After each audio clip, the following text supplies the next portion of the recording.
성경 누가복음 17장 같이 공부하시겠습니다. 누가복음은 이제 주님으로 인해서 형성되는 새로운 신앙 공동체가 어떠한 도덕적 특징을 가지고 있느냐, 이런 거를 많이 이야기를 하죠. 그래서 그 문제가 계속해서 나오고 있어요. 여기 보시면 제자들에게 이르시되 실족해 하는 것이 없을 순 없으나 있게 하는 자에게는 화다, 이렇게 말을 하죠. 여기서 누구를 실족해 하는 것이냐라고 봤을 때 이 작은 자 중에 하나를 실족해 하는 거거든요. 이 작은 자 중에 하나. 이들은 이제 사실 하나님의 사람들이죠. 그러니까 하나님의 사람들을 넘어뜨리는 일, 하나님의 사람들을 특별히 이제 실족하게 한다는 말은 좀 속이는 것을 말을 해요. 형제자매에게, 그러니까 사람에게 어떤 거짓말을 해서 그 사람을 속여서 이익을 취하고, 혹은 그런 식으로 그 사람을 잘못된 길에 가게 만들고, 이런 문제들을 실족해 한다라고 말을 하는데, 이런 일을 할 경우에 강렬한 대가와 심판을 치러야 한다라고 이야기를 하는 거죠. 그래서 우리는 여기서 사도 바울과 사도 요한이 말했던 중요한 원칙을 볼 수가 있죠. 하나는 여기 말한 것처럼 형제 사랑이죠. 어떤 식으로 요한이 말을 하냐면, 형제를 사랑치 않는 사람은 하나님을 사랑하는 것이 아니다 라고 말을 하죠. 이거 되게 나중에 이제 우리가 교회라는 것이 무엇인지 배우는 시점이 되면 굉장히 중요한 원칙이에요, 이것이. 요한일서에서 제가 이야기를 했었던 것 같아요. 어떤 사람이 하나님을 사랑한다고 하는데 형제랑 관계가 잘못돼 있어요. 그럼 그 사람은 가짜라는 거죠. 반대로 형제랑 관계가 올바른 사람은 본인이 하나님을 사랑하는 것이 맞다라고 이야기를 하는 거죠. 요한일서에서 그렇게 이야기를 합니다. 요한일서 한번 나중에 그 부분, 요한일서 1장이니까 한번 챙겨 들어보셔도 좋을 것 같아요. 그래서 이 형제사랑 문제가 다뤄지게 되고, 좀 비슷한 원리지만 바울 사도는 두 번째에서 몸이라고 말을 하죠. 몸. 교회는 그리스도의 몸이고 그리스도인들을 건드는 것은 주님을 건드는 것이다 라고 이야기를 하죠. 그래서 바울 사도가 그리스도인들을 핍박하잖아요. 그때 예수님께서 바울 사도에게 환상 가운데 나타나셔서 네가 왜 나를 핍박하느냐라고 주님 말씀하시죠.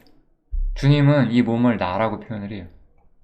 그러니까 아직 여기서 교회라는 것은 그 실체가 드러나지 않았지만 주님께서는 형제가 얼마나 중요한 존재인지를 저는 좀 여기서 말을 해주고 있다라고 생각이 들고, 마태복음에서 이 비유를 사용했을 때랑 뭔가 의도하는 방향이 저는 좀 많이 다르지 않나, 그렇게 생각을 합니다. 마태복음은 이제 마태복음에서만 찾아보시면 좋을 것 같아요. 이건 이제 그래서 교회를 건드는 어떤, 아까 제가 실족해 하는 거라 그랬죠? 이 실족해 하는 케이스의 하나인데요. 속이는 거죠. 여기서 저희라고 하면 거짓 교사들을 말이에요. 이 거짓 교사들은 탐심 때문에 말을 만들어요. 그래서 너희 그리스도인들을 상대로 이윤을 삼는다는 뜻이죠. 이를 삼는다는 거는.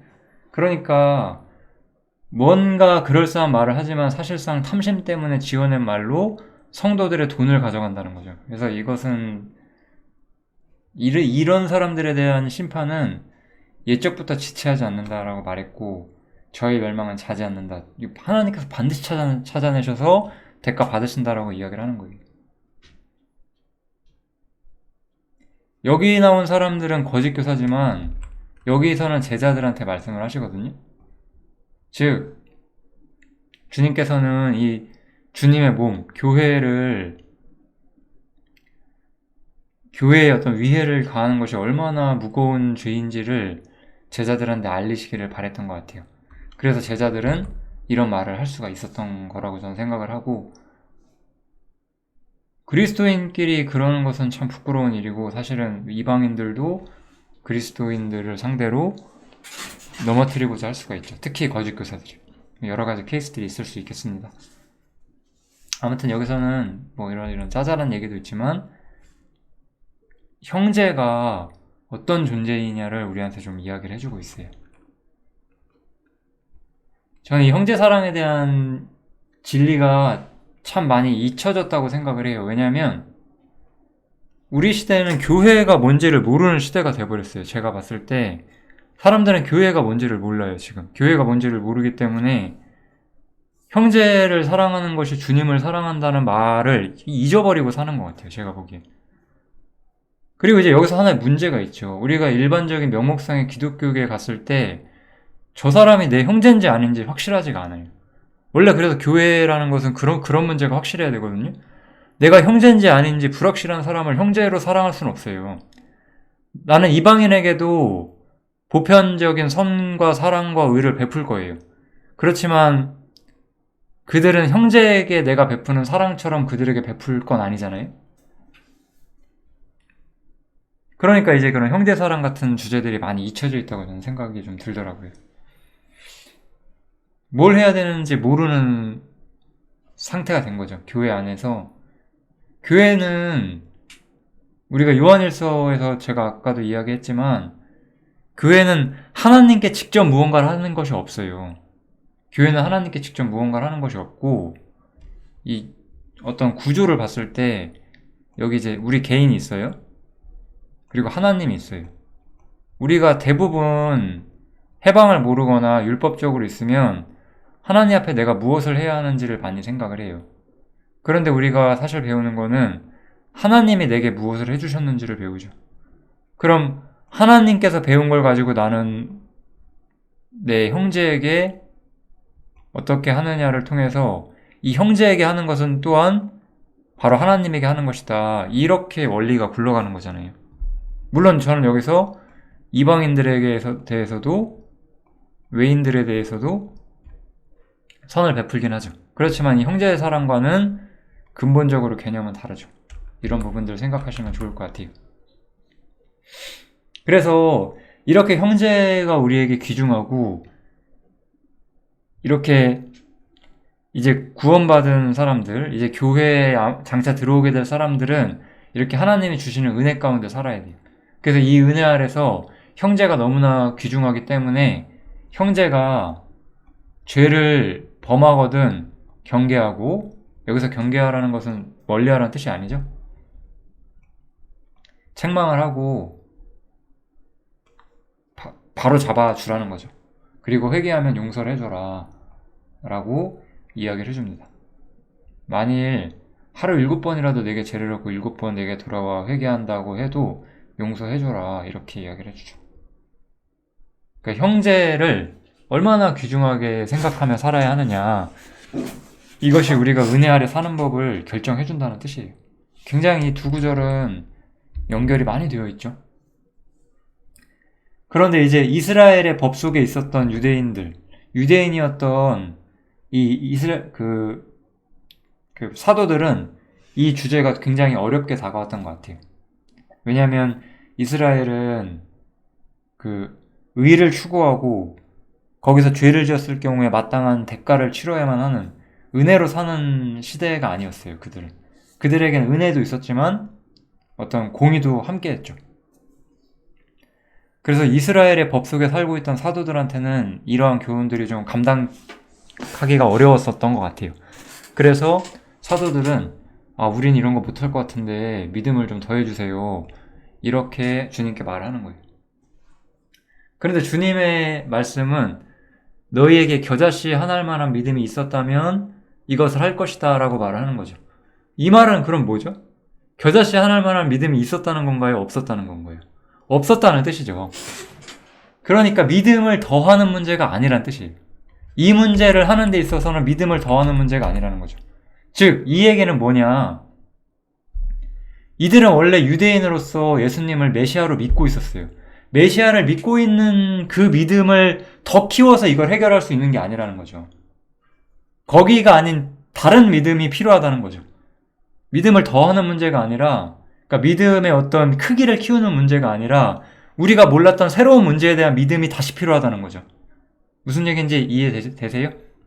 우리는 예수님을 이스라엘 민족이 메시아로서 주님을 알고 있다가 이제 인자로서 주님을 알아야 되는, 십자가에 달리시는 주님을 알아야 되는 시점이 왔다는 거예요. 즉 여기 17장에서 말하는 지금 교훈들은 전부 메시아이신 주님을 믿는 게 아니라, 여기가 17장이죠? 인자이신 주님, 십자가에 달리실 주님을 믿는 문제라는 거죠. 그래서 여기에 있는 사람이 믿음을 더 키운다고 해서 이것이 되는 사람이 되질 않는다는 거예요. 그냥 여기 있는 믿음이 아니라 이 인자를 믿는 믿음이 필요하다는 거죠. 다른 믿음이 필요하다는 거예요. 그래서 주님은 이것을 믿음의 어떤 볼륨, 믿음의 양을 더 덧붙이는 문제, 우리는 대부분 이렇게 뭔가 내가 더 잘하려면 믿음이 더 필요하다고 생각을 하잖아요. 그런 문제가 아니라는 거죠. 이 겨자씨안할 만한 믿음, 즉 이스라엘의 메시아로서만 주님을 아는 게 아니라 아무리 작더라도 인자이신 예수님을 믿는 새로운 믿음이 필요한 것이고, 이 믿음이 너희가 이제 장차 구약 성도로서는 할 수 없었던 것을 하게 해준다, 이것을 다루는 거죠. 그래서 이 구절 엄청나게 중요한 거예요. 그래서 제가 항상 우리 형제님들한테 말을 하죠.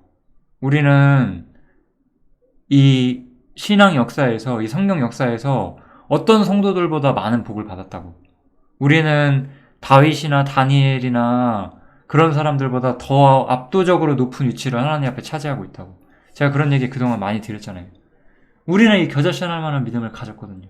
왜냐하면 우리는 인자이신 예수 그리스도를 믿었고, 그것을 통해서 죄와 사망의 법으로부터 우리가 해방을 받았고, 우리가 율법의 멍에로부터 자유로워졌고, 이런 모든 것들을 얻게 됐잖아요. 과거의 성도들은 그러지 못했어요. 그래서 이것은 믿음을 더하는 문제가 아니에요. 다윗이나 다니엘이나 이사야 같은 우리가 엄청나게 존경하는 믿음의 선진들도 할 수 없었어요. 그것은. 왜냐면은 그들의 믿음이 우리보다 부족하기 때문이 아닌 거예요. 그들에게는 이 인자에 대한 새로운 믿음이 없었어요. 믿음을 더하는 문제가, 그래서 믿음의 크기를 키우는 문제가 아니다, 그 이야기를 지금 하는 거예요. 그래서 우리가 이렇게 믿음을 키우는 사람들이 아니라 그리스도 안에서 새로운 믿음을 가진 사람들이라면 우리는 종으로서 그 위치를 해야 된다는 거예요. 우리가 다른 사람보다 더 낫다라고 생각할 것이 아니고, 어차피 주님이 주신 것이니까. 그래서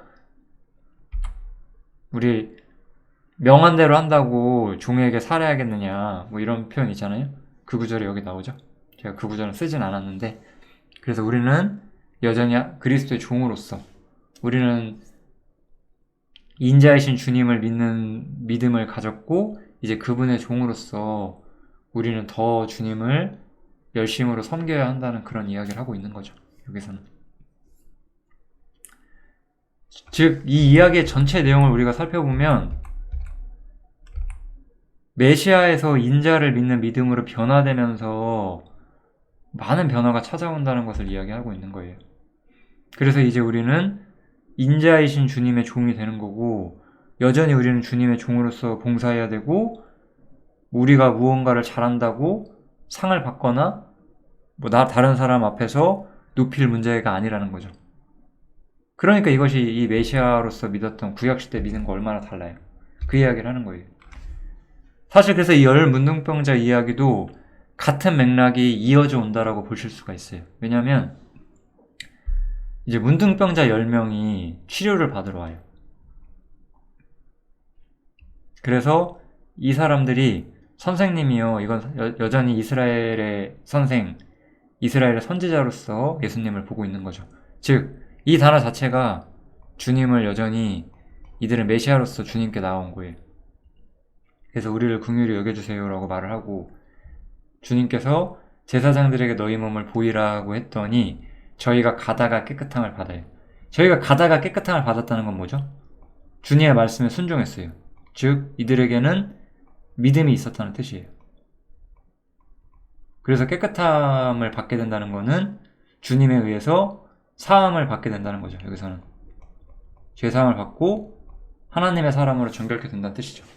즉, 여기 있는 열 문둥병자는 전부 다 거듭난 사람들이에요. 이거 굉장히 중요해요. 이 중에 이제 한 명이 주님께 돌아오고 나머지 9명 안 돌아오잖아요. 그래서 이제 사람들이 부주의하게 그 아홉은 구원받지 않았기 때문이다라고 말을 하는데 아주 부주의한 해석입니다. 그런 식으로 접근하는 것은 이들은 분명히 순종을 했고 죄사함을 받은 사람들이라고 보셔야 돼요. 그렇지만 아홉은 주님께 돌아오지 않아요. 그 중에 하나가 자기의 나은 것을 보고 큰 소리로 하나님께 영광을 돌리며 돌아왔다라고 말을 하죠. 그런데 아홉은 돌아오지 않았어요. 그럼 이 아홉은 왜 돌아오지 않았냐? 여기 보시면 제사장들에게 너희 몸을 보이라고 했고 그대로 제사장한테 간 거예요. 이거는 레위기에 나오는 어떤 법이거든요. 문둥병이 났다가 치료가 되면은 제사장들에게 인정을 받고 자신들이 치료되었다는 것을 보여줘야 되는 게 있었어요. 즉, 이 아홉은 유대교로 돌아갔다는 거예요. 그렇지만 이 한 명의 문둥병자는 메시아이신 예수님이 아니라 인자이신 예수님을 믿는 곳으로 당당히 나왔다는 거죠. 그래서 이 사람은 사실 유대교로부터 자유로워지는 사람을 상징을 해요. 그리고 사실 이 한 명의 문둥병자처럼 되기를 주님께서 바라시는 거죠. 율법과 육신적인 모습의 종교에서 주님께서는 탈출하시기를 바라시는 거예요. 그리고 이 한 사람은 탈출을 합니다. 그래서 이 사람은 자기가 성전이나 제사장에 가서 종교적 예식으로서 깨끗게함을 증명받는 것보다 자신을 치료해주신 이 영광스러운 분 앞에서 영광을 드리는 것이 더 낫다라는 것을 이해했고 이 사람은 주님께로 나왔고 그래서 주님께서는 이 사람을 칭찬하시는 거죠. 물론 이 아홉도 나중에 나왔을 거예요. 아마도. 왜냐하면 이 아홉이 끝까지 유대교에 남아있을 수가 없어요. 왜냐하면 이 시대는, 이 복음서 시대는 예수님과 유대교가 이렇게 어쨌든 공존하던 시대예요. 그래서 이 공존하던 시대에서 유대인들 중에 진짜 믿는 사람들이 예수님께로 들어오는 역사들이 있어 왔는 거잖아요. 그런데 사도행전을 보면 어떻게 되죠? 사도행전을 보면은 이제 유대교가 완전히 제쳐지게 되는 거죠. 그래서 이제 예수님을 믿는 그때부터 이제 기독교란 이름, 그리스도인이라는 이름이 들어오게 되는 거죠. 이 역사 안에서. 그렇게 유대교가 제쳐지게 되는 거예요. 아직은 제쳐지기 전이기 때문에 이 아홉도 일단은 신자인 것은 맞아요. 그렇지만 결국은 제쳐지게 되면 돌아올 수밖에 없어요. 그러니까 이것은 뭐 제쳐지게 되면 나중에 돌아오네 아니네 이런 문제를 다루는 건 아니고 마땅히 이제 주님이 왔을 때 사람들은 어떠한 믿음을 가져야 하느냐. 단순히 유대교 안에서 메시아로서만 주님을 믿는 믿음이 아니라 인자를 믿는 믿음. 십자가에 달리시고 죄와 사망의 법으로부터 우리를 해방하시고 영광 중에 계신 주님을 믿는 믿음이 우리에게 필요하다라고 성경은 말을 해주고 있죠. 그래서 이 이방인 외에는 하나님께 영광을 돌리러 들어온 자가 없느냐. 그에게 이르시되 일어나 가라 네 믿음이 너를 구원하였느니라 이렇게 말씀하셨죠.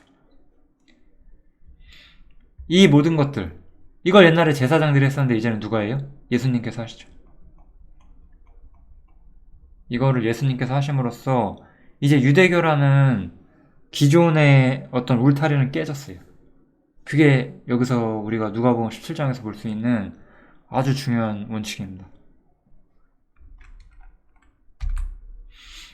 이제는 비유의 대상이 유대인들 중에서 믿는 사람들, 제자들이 아니라 이제 바리새인들이었어요. 이제는 믿지 않는 사람들이 예수님께 무언가를 물어보고 예수님은 거기에 대해서도 무언가 답을 해주세요. 그래서 하나님의 나라에 대해서 물어봐요. 바리새인들이 하나님의 나라가 어느 때에 임하니까 하고 물었어요. 그러니까 바리새인들도 유대인들이었잖아요. 이들은 하나님의 나라가 임할 걸 믿고 있었어요. 그러니까 이들에게 하나님 나라는 뭐예요? 메시아가 와서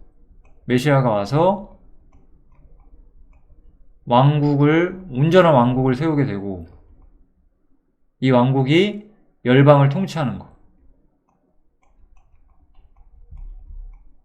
이것을 바리새인들도 몰랐던 것이 아니었어요. 바리새인들도 이것을 몰랐던 것이 아닌데 이렇게 되기 위해서는 자신들이 여기에 참여하기 위해서는 회개를 하고 돌아와야 된다는 것을 몰랐던 거죠. 자신들은 회개할 필요가 없는 사람이라고 착각을 했던 거죠. 그러니까 이 사람들은 하나님의 나라, 메시아가 재림하셔서 우리의 기준으로 봤을 때 지상 재림하셔서 이 땅에 완전한 나라를 세우는 때가 언제냐고 물어본 거죠. 그러니까 주님께서 무엇이라고 처음에 일단 말씀을 하세요? 사실상 이미 세워졌다. 볼 수 있게 임하는 것이 아니기 때문에 너희 안에 있다. 그건 뭐예요? 이게 너희 안에 있다는 말은 이거는 그 성령이 내주한다는 그런 용어가 아니에요. 여기서 너희 안에 있다는 것은 이 이스라엘 민족 속에 지금 예수님이 오셨잖아요. 내가 왔다는 것은 이미 하나님의 나라가 너희에게 왔다는 뜻이다. 이렇게 말을 하는 거죠. 이 말은 상당히 엄청난 교훈을 품고 있는데 바리새인들은 아주 차갑게 식은 마음으로 하나님을 정말로 알아보지도 못하는 상태에서 메시아 왕국이 오면 우리가 통치한다라고 말하면서 하나님 나라를 기다렸어요. 그런데 진짜 하나님 나라를 가져오신 예수님은 못 알아봤어요. 이 바리새인들의 문제죠. 그래서 주님께서는 하나님의 나라를 볼 수 있게 임하는 것이 아니라 이미 왔고 너희와 같이 있는데 니들은 못 보고 있다라고 이야기를 하는 거예요. 여러분, 그래서 제가 좀 하나의 팁을 드리고 싶어요. 성경을 보시고 예수님이 어떤 분이신지를 많이 생각을 해보세요. 그리고 우리가 속해 있는 신앙 공동체를 보세요. 우리가 속해 있는 신앙 공동체에 예수님이 오시면 예수님이 그 시대에는 굉장히 범인 중에서도 굉장히 좀 못난 초라한 모습으로 왔지만 그분의 말과 행동에는 막강한 힘이 있었잖아요. 똑같을 거예요. 지금 우리 공동체가 초라하지만 진리를 말씀하는 저 예수님을 알아볼 수 있는 시야를 가진 공동체인가를 보시면 돼요. 그렇지 않다면 이 바리새인들하고 똑같아요. 똑같이 하나님의 나라가 바로 앞에 있어도 알아보지 못하게 될 거예요. 그래서 너희는 하나님의 나라가 이미 임했지만 이런 문자적인 예언만 보면서 실제로 나를 못 알아봤다라고 책망을 하셔요. 일단은 이게 이 구절이 가진 의미예요. 그 다음에 이제 바리새인들이 물었던 이 하나님의 나라가 어느 때에 임하냐, 이 대답은 바리새인들한테는 안 해주시고 제자들한테 말을 해요. 제자들한테 때가 이르리니 너희가 인자의 날 하루를 보고자 하되. 이거는 그러니까 인자의 날이 뭐죠? 바리새인들이 아까 물어봤던 어느 때 하나님이 임하냐, 진짜 메시아 왕국이 생기는 것이 언제냐, 그걸 물어보는 거잖아요. 그것에 대한 대답을 바리새인들에게 안 해주시고, 그러니까 바리새인들은 이런 거 들을 자격도 없고 들어도 못 알아듣기 때문에 제자들한테 해주시는 거겠죠. 그래서 너희들은 이 주님이 인자가 이 땅에 재림하시는 날을 보고자 하겠지만 보지 못할 것이다 라고 이야기를 하죠. 이들의 때가 아니니까 아마 그런 걸 의미하는 거겠죠. 인자의 날은 어때요? 번개가 하늘 아래 이편에서 번듯하여 저편까지 비춘 같이 인자도 자기 날에 그러할 것이다. 이거는 인자의 재림은 아주 공개적일 것이다 라는 이야기를 하는 거죠. 누구에게도 숨겨짐 없이 모두에게 드러나는 날. 그리고 여기서 인자의 날이라고 했어요. 그래서 이것은 우리가 소위 말하는 휴거, 공중재림을 전혀 말하고 있지 않죠. 인자의 날은 주님이 왕으로서 이 땅에 오시는 지상재림에 대한 이야기를 하는 거잖아요. 바리새인들은 지금 지상재림을 물었잖아요. 메시아 왕국이 언제 이 땅에 생겨서 열방을 통치할 것이냐. 그래서 주님께서는 지상재림에 대한 이야기를 하죠. 그래서 지상재림은 온 세상에 공개적으로 일어나게 될 것이다 라고 이야기를 하시고 있어요. 그러나 이렇게 주님의 지상재림이 있기 이전에 뭐가 있어야 되죠? 반드시 십자가를 통해서 하나님을 영화롭게 하는 일이 먼저 있어야 되겠죠. 그래서 주님께서 먼저 이 세대에서 유대인과 세상에게 버림받고 십자가에 달리시고 그것을 통해서 완전한 영광을 가져오시는 일이 먼저 있어야만 할 것이다. 그렇게 성경은 말을 해주고 있습니다. 다시 한번 인자의 때에 대한 설명을 해주죠. 인자의 때는 노아의 때와 같을 것이다. 우리 노아는 항상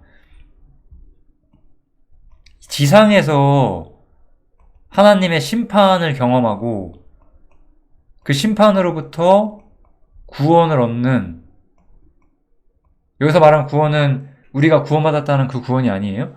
환란기, 홍수라고 하는 커다란 환란 속에서 하나님께 보호를 받아서 새로운 세계로 들어가는 그러한 사람을 상징하고 있어요. 그래서 노아는 언제나 지상재림과 이 지상 문제의 상징을 가지고 있어요. 우리가 교회 얘기를 하려면 에녹을 해야죠. 에녹은 지상에서 환란을 보지 않았고 하늘로 오르잖아요. 그래서 노아는 지상 문제랑 관련이 있어요. 그리고 롯도 마찬가지죠. 롯의 때와도 같을 것이다. 그래서 노아의 때는 사람들이 자신들의 일에 골똘하다가 주님을 못 알아볼 것이고, 롯의 때에도 자기 일들에 집중하다가 주님을 못 알아볼 것이다 라고 이야기를 하죠. 인자에 나타난 날도 그럴 것이고, 사실 주님께서는 여기서 이 바리새인들을 염두하면서 말씀하시는 거죠. 쟤들이 아마 저렇게 나를 못 알아보고 저렇게 살다가 인자의 때에도 아마 알아보지 못하는 사람들일 것이다 라고 말하시는 거고, 또 저 바리새인들과 같이 수없이 많은 사람들이 주님을 모르고 시집가고 장가가고 집을 사고 땅을 팔고 먹고 마시다가 세상에서 하늘에서 심판이 내려오면은 멸하게 된다는 거죠. 인자의 때는 이렇게 사람들이 평안하다 안전하다 할 때에 주의 날이 도적같이 와서 세상을 심판하는 그런 날이다라고 말을 하죠. 그러니까 여기 나온 진술들은 전부 다 우리가 생각을 해보면 지상재림이라는 것을 알 수가 있어요. 그래서 지상재림 할 때 이스라엘은 어떤 입장을 가지고 있냐? 그날의 말일 사람이 지붕에 있고 그 세간의 집안에 있으면 그것을 가지러 내려오지 말 것이요, 밭에 있는 자도 이와 같이 뒤로 돌이키지 말 것이니라. 롯의처럼 생각하라. 무릇 자기 목숨을 보존하고자 하는 자는 잃을 것이요 잃는 자는 살리리라. 이렇게 말을 하죠. 즉 이 구절은 주님의 재림하실 때 이스라엘은 어떤 입장에 있을 것이냐라는 거예요. 다시 한번 아까 그 바리새인들을 볼게요. 바리새인들은 주님이 지상에 재림하시면 자신들이 열방을 통치할 거라고 생각하는 거예요. 근데 이 구절을 보면 우리가 뭘 할 수 있어요? 열방을 통치하는 입장이 아니라 열방과 함께 심판받는 이치에 지금 이스라엘이 들어가 있잖아요. 열방을 통치하는 건 오직 누구예요? 정말로 회개하고 거듭난 사람들, 진실로 주님을 믿는 이스라엘 사람들만 그런 것이고 전체 이스라엘이 그런 건 아니잖아요. 그 이야기를 여기서 해준다고 보시면 되겠죠. 그래서 이건 전부 다 지상재림에 대한 이야기를 하고 있어요. 그래서 마지막으로 그 밤에 두 남자가 한 자리에 누워있으며 하나는 데려감을 당하고 하나는 버려둠을 당할 것이요, 두 여자가 매를 갈고 있으며 하나는 데려감을 당하고 하나는 버려둠을 당할 것이다. 이렇게 표현을 하죠. 이 구절은 전혀 제가 말씀드리고 싶은 건 하나인데 전혀 휴거가 아니다라고 생각하시면 될 것 같아요. 문맥을 보면 사실 스바냐 3장에 보면 하나님께서 자신의 백성을 이 땅에 남기신다고 말하거든요. 그 남기신다는 단어가 여기서는 버려둔다라고 써있어요. 이게 조금 애매한데 제 생각에는 그래서 이 데려감을 당하는 것이 심판을 받는 것을 상징하는 것 같아요. 아마 맞을 겁니다. 이것도 스바냐를 보면은 이 구절의 의도를 정확히 볼 수가 있거든요. 스바냐 3장 한번 찾아보세요. 그리고 제가 여기선 자세히 이야기 안 할게요. 마태복음에서 제가 자세히 이 문제를 다뤘기 때문에 요거는 이제 남겨지게 된다는 거죠. 어디에 남겨지는 거죠? 이스라엘에 남겨지는 거잖아요. 이스라엘에 남겨진다는 말은 뭐가 돼요? 이스라엘에 남겨진다는 것은 이들이 약속에 참여하는 지상 백성이 된다는 뜻이죠.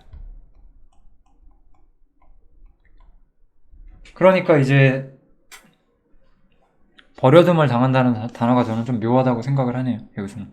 근데 아무튼 중요한 것은 여기서 이게 뭐가 뭐냐를 따지는 것보다 더 우리한테 중요한 것은 이스라엘 가운데는 진실한 믿음을 가진 사람과 그렇지 않은 사람이 있는데 그 두 사람은 확실히 다른 길을 가게 될 것이다. 하나님 앞에서 숨거나 피할 수 없이 누구나 다 자신의 믿음대로 자신의 위치를 얻게 될 것이다. 이렇게 말한다고 보시면 되겠습니다. 누가복음 17장도 굉장히 재밌죠. 누가복음이 많이 재밌습니다. 아무튼 여기까지 하면 될 것 같아요. 감사합니다.